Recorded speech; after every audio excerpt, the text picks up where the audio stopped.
करती, बड़ी अच्छी नारी थी।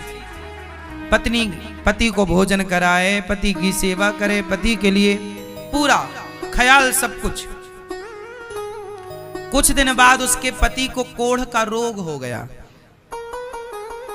उसका पाप बहुत था पति का, तो पति को कोढ़ का रोग हो गया। वो कोढ़ ऐसा हुआ कि चमड़ी ना गल गल करके गिरने लगी, मावाद पूरे शरीर में बनती, दुर्गंध आती उसके शरीर से। लेकिन पत्नी जरा भी कोई गलत विचार ना लाकर वो पति को रोज नहलाती। अब उसका पति असमर्थ हो गया चलने फिरने में भी, परंतु वो रोज अपने पति को नहलाए, उसको सुंदर कपड़े पहनाए, मावाद को साफ करे। कोई नहीं आता था उसके पास, पूरा गांव मोहल्ला उस गली से नहीं गुजरता था जहां उसका घर था, इतना दुर्गंध था उसके शरीर में। लेकिन वो पत्नी बड़ी पतिव्रता नारी थी, अपने पति की सेवा करती और पति को भोजन करा के भोजन करती। पति के सिवा सपने में भी पराये मर्द का वो कभी चिंतन नहीं करती। श्रेष्ठ पतिव्रता नारी। एक दिन सर्दियों का मौसम था, उसका पति आंगन में बैठा था, सामने से सड़क थी। अब उसका पति बाहर बैठा था, पत्नी अंदर काम कर रही थी कि तभी उस गांव की एक सुंदर वेश्या जो राजा के यहाँ नाचने जाया करती थी, तो वो सुंदर सी वेश्या श्रृंगार करके उसी रास्ते से गुजरी। तो ये जो कोढ़ी आदमी था, इसने उस वेश्या को देखा, वाह कितनी सुंदर है, कितने सुंदर इसके बाल हैं, कितने सुंदर इसके गाल हैं, कितना सुंदर इसका शरीर है। उसने देखा, और जब देखा तो ये उस वेश्या पर लट्टू हो गया। मन मन में कामना कर बैठा कि क्या ये स्त्री मुझे मिलेगी। अब वो सोच ही रहा था कि वेश्या तो चली गई रास्ते से, इसकी पत्नी आई। पत्नी ने देखा कि इसके मन में कुछ चल रहा था, तो पत्नी ने समझ लिया कुछ है। पूछा, स्वामी जी क्या हुआ, आज आप उदास हैं।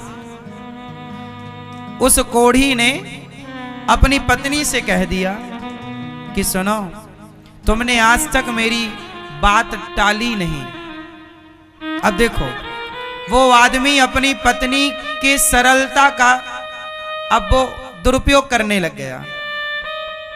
उसने कहा कि तुमने आज तक मेरी बात नहीं टाली। अच्छा, वो पतिव्रता नारी थी, वो काहे को टालेगी, जो कहता वो ये पत्नी करती। पति बोला कि सुनो, पति बहुत दुष्ट क्वालिटी का था और ये बहुत सज्जन थी, बहुत सीधी थी, पतिव्रता ही।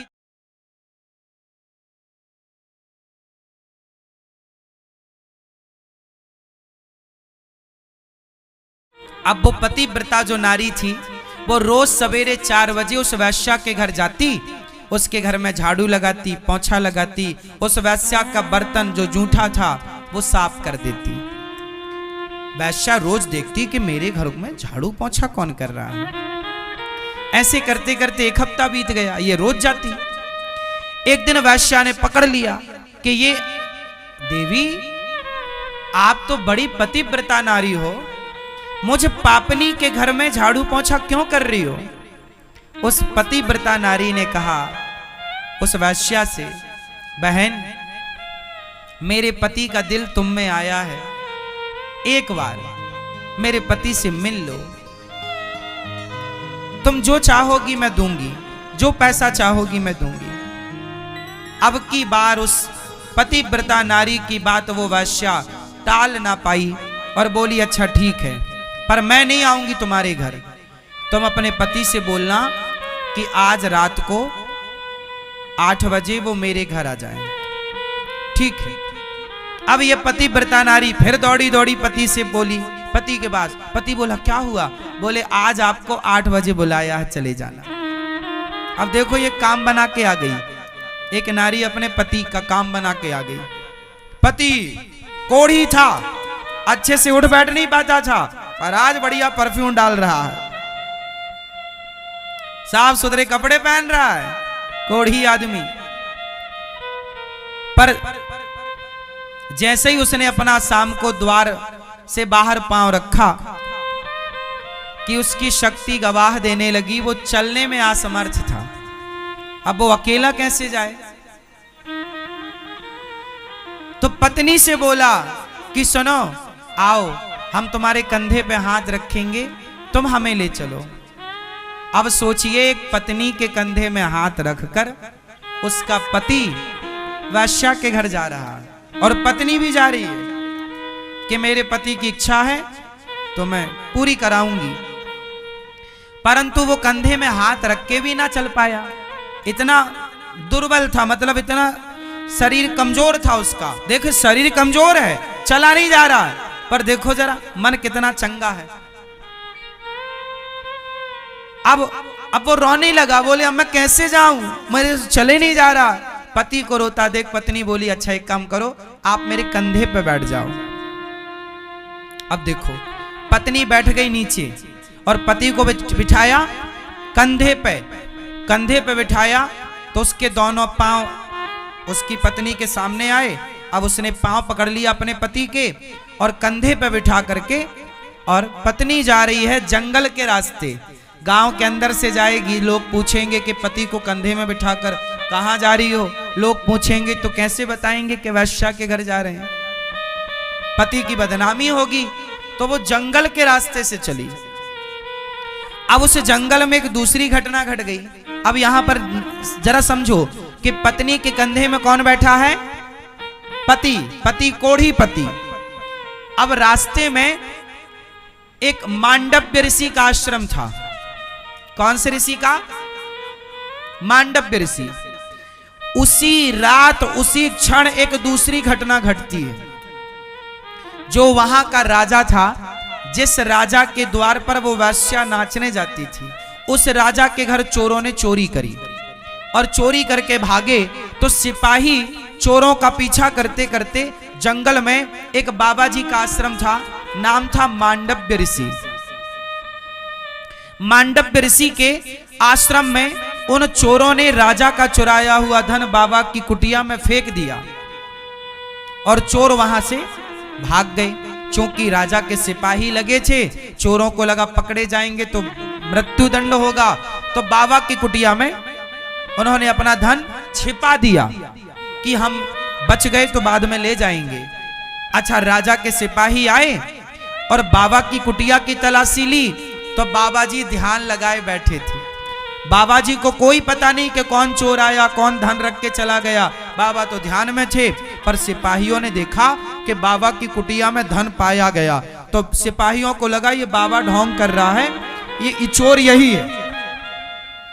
राजा के सिपाहियों ने बाबा जी को चोर मान लिया और जो सेनापति था उसने कहा इस बाबा को सूल पर लटकाओ। सूल एक पैना सा लोहे का सूल जमीन में गाड़ा गया और उस सूल पर बाबा जी को बिठाया गया। तो जब बिठाया गया तो वो बड़ा पैना था, नुकीला, वो बाबा जी के नीचे से चुभता हुआ सिर से निकल गया। ये दंड दिया, लेकिन बाबा की समाधि इतनी पक्की थी कि बाबा ऐसे ध्यान में डूबे कि कब उन्हें सूल पर लटकाया गया, कब उन पर चोरी का आरोप लगा, उन्हें पता ही ना चला। और सारे सिपाही लोग जो थे उनको लगा राम राम, ये तो हमने सूल पर लटका दिया, फिर भी बाबा का ध्यान नहीं खुला। वो समझ गए कि बाबा असली है, भाग गए, कहीं बाबा जी श्राप ना दे दे।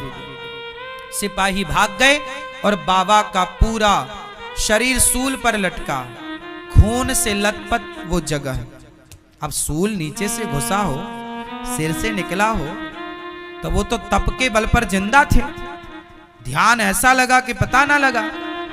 अब बाबा जी लटके हैं सूल पर, इस तरफ पांव लटक रहे हैं, हाथ लटक रहे हैं। उसी समय ये पत्नी अपने पति को कंधे पर बिठाकर गुजरी, तो उसी बाबा जी की कुटिया के पास से गुजरी जहां पर बाबा जी सूल पर लटके थे। और अमावस्या की रात्रि थी, अमावस्या में कुछ ज्यादा दिखता नहीं है, तो उस स्त्री को बाबा जी नजर ना आए और बाबा जी लटके थे सूल पर और ये अपने पति को लिए थे कंधे पर। तो इसके पति का सिर बाबा जी के पांव से टकरा गया, क्योंकि सूल ऊपर गड़ा था, लटके थे तो पांव बाबा जी के लटक रहे थे ऊपर से। तो इसके पति का सिर और बाबा जी का पांव जब टकराया तो बाबा जी के ध्यान खुल गया, समाधि खुल गई। और जैसी समाधि खुली, संत जी ने श्राप दे दिया, जिसके स्पर्श से मेरी समाधि खुली है, सूर्योदय होते ही वो मर जाएगा। अब लो भैया, बाबा ने जब श्राप दिया तो कोढ़ी रोने लगा। कोढ़ी तो जा रहा था वैश्या के घर, कोढ़ी लगा रोने, हे भगवान अब मैं मर गया, मर गया। बाबा जी सूल पर लटके।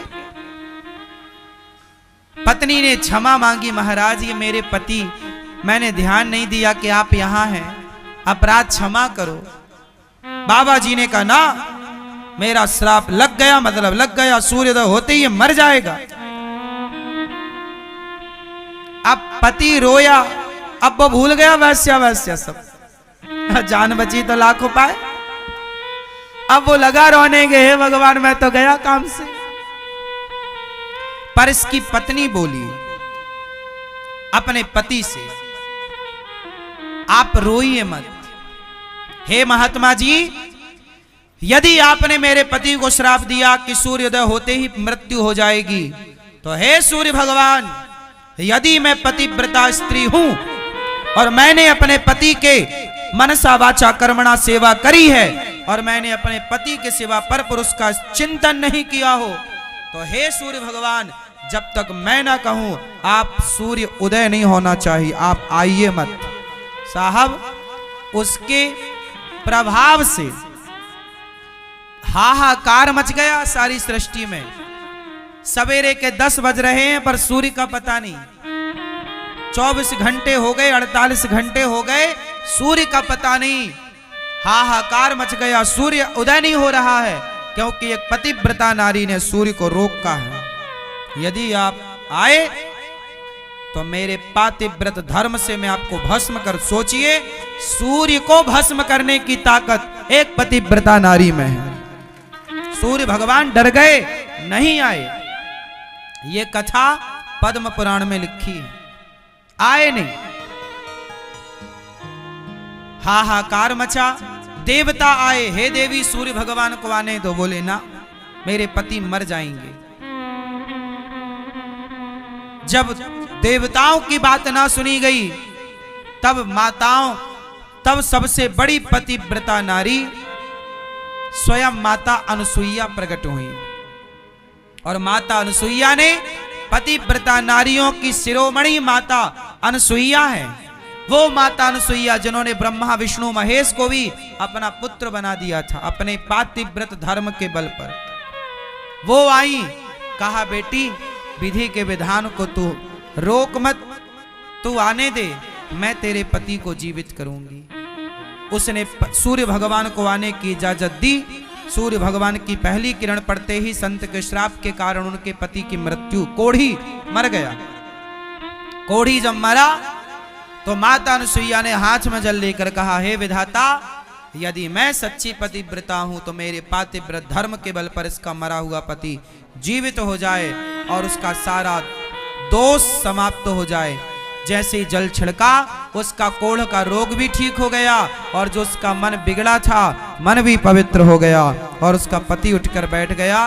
दिव्य विमान आया और उस पत्नी के प्रभाव से दोनों पति पत्नी विमान पर बैठकर भगवान के परम धाम को चले गए।